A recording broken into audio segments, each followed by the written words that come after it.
Luto naman tayo ngayon ng tinola. Kasi nag-crave ang aking isang anak sa tinola. Okay, gisa lang natin yung bawang, luya, common na luto. Meron tayong sibuyas.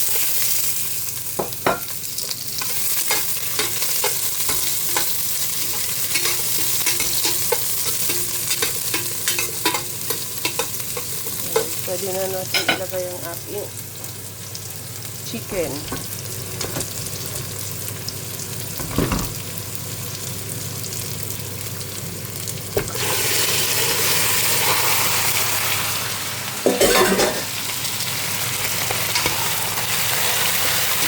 Yan, halo-halo lang.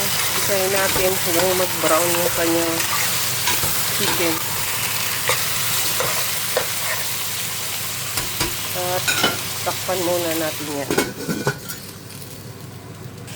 Pwede na tayo maglagay ng isang cubes ng chicken cubes. At syempre asin.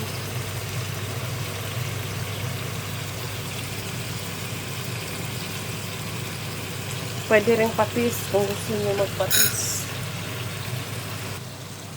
Lagay tayo ng kaunting patis para maiba yung hasa niya.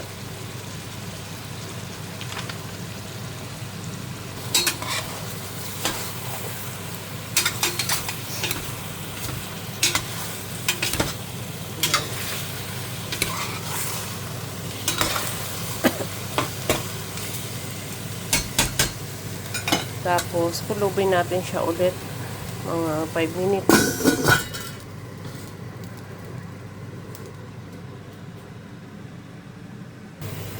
Ayan, after 5 minutes, ganyan na siya.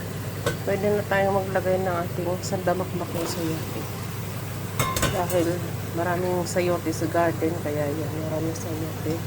Pwede na rin natin ilagay ating siling haba. Takpan ulit, at mamaya ulit. Ayan na. Haluin muna natin para mag-mix na siya. Para magkalasa yung ating sayote.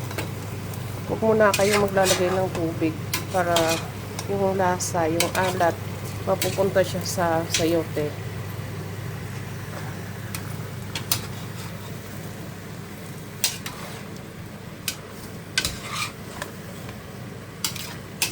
Ayan.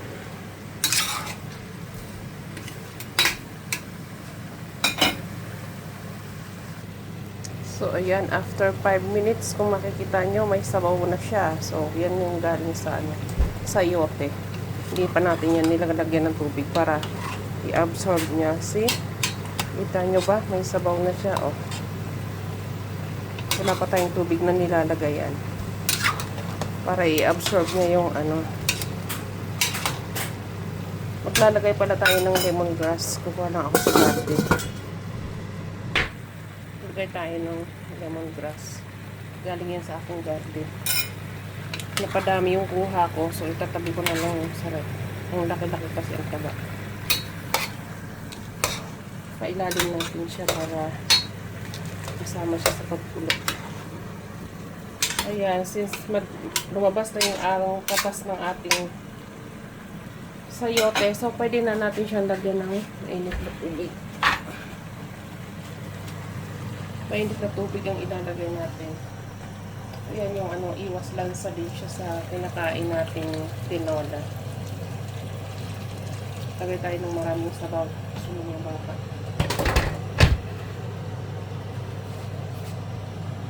Takpan ulit natin yan. Hintayin pa natin lumambot yung ating sayote at manok. Yan. Luto na ang ating tinola.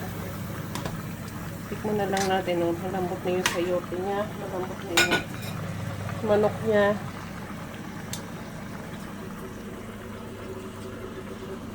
Ang sarap. Lasang-lasa yung niya, tangnad. Luto na ang ating tinola.